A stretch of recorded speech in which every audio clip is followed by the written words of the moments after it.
गरुड़ जी से ब्रह्मा जी ने कहा, गरुड़ आने का प्रयोजन बताओ। गरुड़ ने कहा, नारद जी ने आपके पास भेजा है। ब्रह्मा जी ने नारद जी की बात मान करके गरुड़ को चेक किया और गरुड़ जी से ब्रह्मा जी ने कहा, हमारी तरफ से जवाब हो, हम नहीं ठीक कर सकते। गरुड़ जी बोले, हमको अब भी कुछ नहीं लगता और तुम कह रहे हो बहुत सीरियस हो, हमको कुछ नहीं लगता। ब्रह्मा जी बोले, ये बीमारी है, इससे ये शारीरिक रोग नहीं है, ये मानसिक रोग है। और शारीरिक रोग और मानसिक रोग में क्या अंतर होता है? बोले, शारीरिक रोग जिसके होता है उसको मालूम होता है और मानसिक रोग ये है कि होता दूसरे अपने है और दिखाई दूसरे में देता है। जैसे आप लोगों को तमाम प्रकार की बातें करते सुना होगा, कहते वो आदमी बड़ा गुलाम, वो आदमी बड़ा नालायक है, अरे उसकी बातें मत करो, वो तो बहुत गुजरा गया बीता है।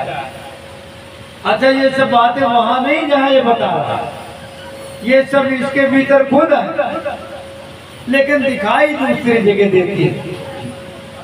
ये मानसिक रोग की व्यवस्था है, इसीलिए उत्तर कांड में कहा मानसिक रोगी हैं तो सब। लेकिन कोई लाखों में ऐसा व्यक्ति होता है तो समझ जाए कि हम बीमार हैं।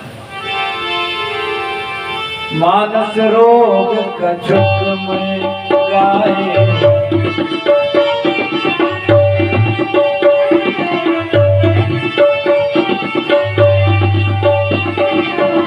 मानस रोग कछुक में गाए, अई सबके लगी फिर नहीं पाए।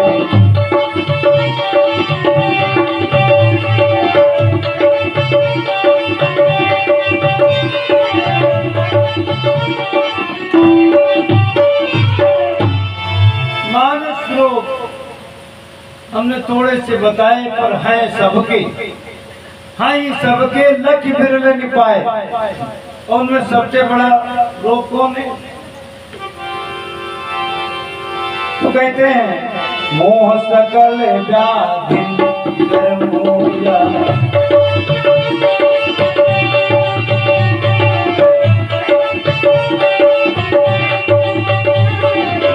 मोह सकल व्याधि कर मूला, तिरते कोनी उपजई बहुसूला।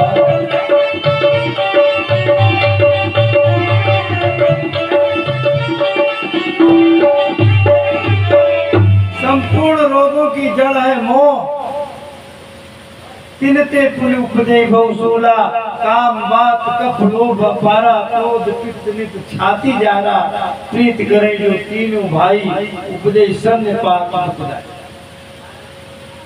तो मोह समस्त रोगों की जड़ है और आपको सामान्य मोह नहीं है। ब्रह्मा जी ने कहा महामोह उपजा थोरे, मिट्टी न भेगी करे खत्म। ये रोग इतना भयंकर होता आपको कैसे मालूम? ब्रह्मा जी बोले, एक तो हम इसी के डॉक्टर हैं और दूसरे इस बीमारी के अनेक अटैक हम पर खुद ही पड़े। ब्रह्मा जी कह रहे हैं हम भुक्तभोगी हैं। कैसे? तो बताया, यही बहुबार न जावा मोही, स्वयं व्यापी विहंग पति को।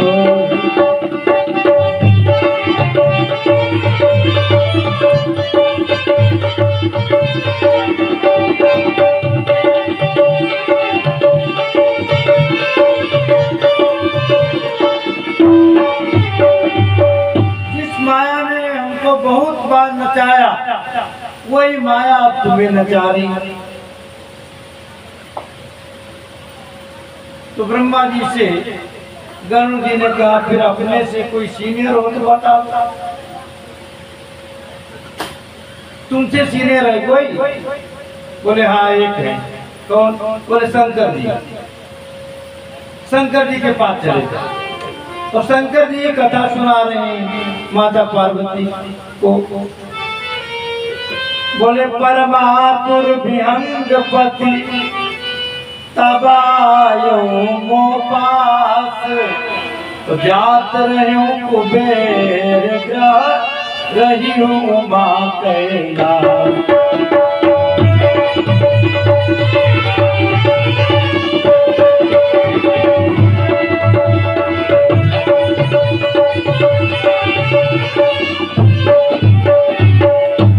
तब अत्यंत व्याकुल होकर के गरुड़ हमारे पास आया।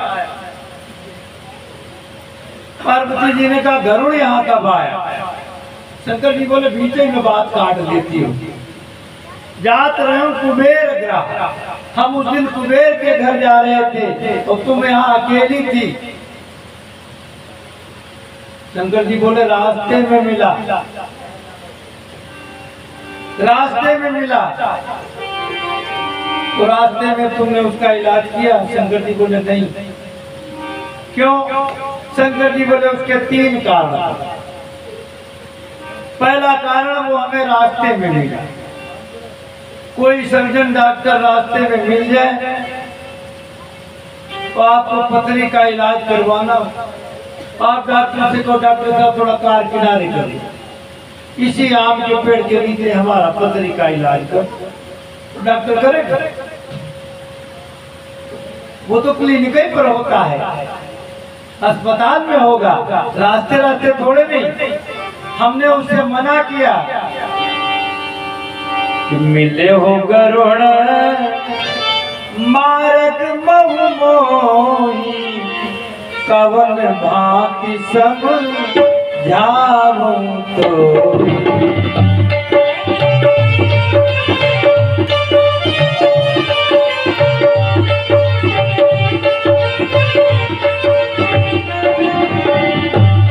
हो गरुड़ मारक मोही, कवन भांति सब जाऊं तोरी।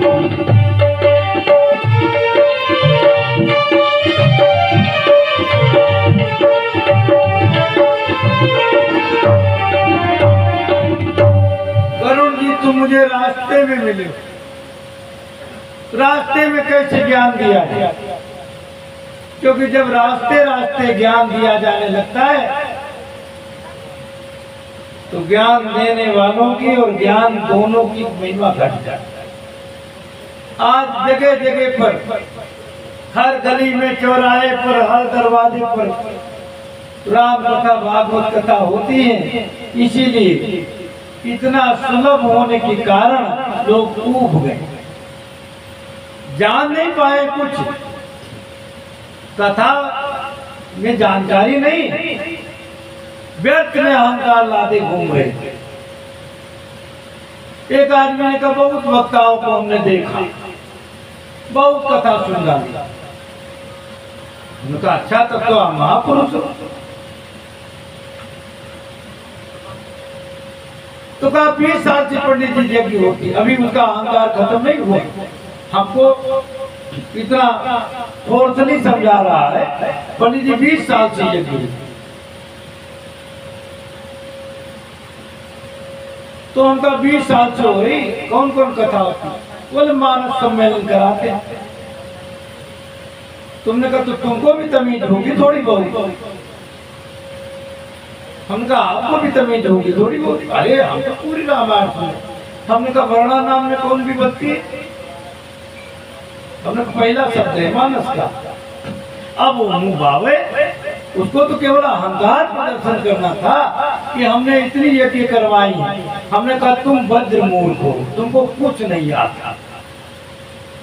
हम कहा तुमसे बढ़िया तो वो कुत्ते हैं जो पंडाल में बैठ जाते होंगे कभी कभी इधर उधर से घूम करके, लेकिन तुम एक दिन नहीं बैठे होगे, तुम्हारा जीवन या कारक गया। भगवान की कथा ऐसे अरे गहरे लोग समझ जाए तो कथा का महत्व नहीं। गोस्वामी जी लिखते हैं भगवान की कथा में कोई बोर होने लगे, उसको रस ना आवे, तो समझ लो कथा में तो रस है, लेकिन रस से अभी इसका संबंध नहीं। अरे मिश्री मीठी होती, अब मिश्री तुम्हें कड़वी लगे तो इसका मतलब है तुम रोगी हो, तुम बीमार हो। जिसको पित्त रोग होता है मिश्री उसको कड़वी लगती है, तो बोले उपाय क्या है? बोले रोज मिश्री खाने लगे, पित्त रोग चला जाएगा और मिश्री मीठी लगने लगी। जिसको कथा में कोई रस नहीं आता तो रोज कथा सुनने लगे, एक दिन कथा भी मीठी लगने लगेगी और आस्तिक भी हो जाएगा। गोस्वामी जी लिखते हैं,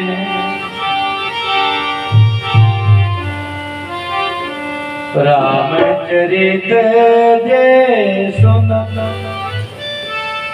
अगाई, रस विशेष जाना तिन नाही। रामचरित जे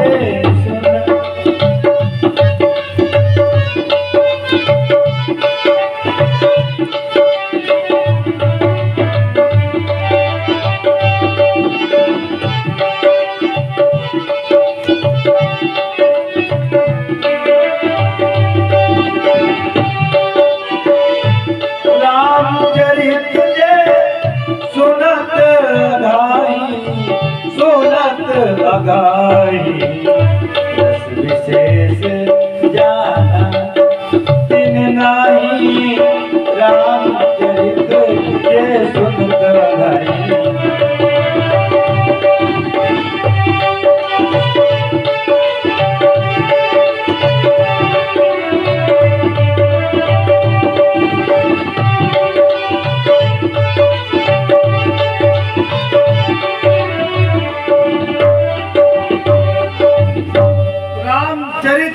सुनत अघाई, भगवान की कथा सुनते सुनते जो तृप्त हो जाए, अघा जाए, समझ लो कथा का विशेष रस ले जाए। रस विशेष जाना तिना। तो तुलसीदास जी से पूछा गया, महाराज नाट्य शास्त्र में आचार्य भरत मुनि ने 9 रस कहे, बाद में विद्वानों ने कहा वात्सल्य रस भी एक रस, पर ये विशेष रस तो उसमें कोई नहीं। ये विशेष रस क्या है? आप कहते हो रस विशेष जानाती नहीं, तो स्वामी जी बोले विशेष रस नहीं जानते। बोले नहीं, बोले विशेष रस है राम रस, विशेष रस है भक्ति रस, ये विशेष रस है। अच्छा भोजन में बहुत कुछ बने, 56 प्रकार के भोजन बने, पर राम रस का प्रवेश न हो। तो सब्जी चाहे 10 रुपया किलो वाली हो और चाहे जितनी काटली हो, रस आएगा? नहीं आएगा। तो साधुओं की भाषा में राम रस कहते नमक। सब्जी बहुत बढ़िया बने हो, नमक डालना भूल गया हो तो अच्छी लगेगी। तो सकल कामना ही निधे राम भगति रस लीने, नाम सुप्रेम पियो तिनहु किए मन।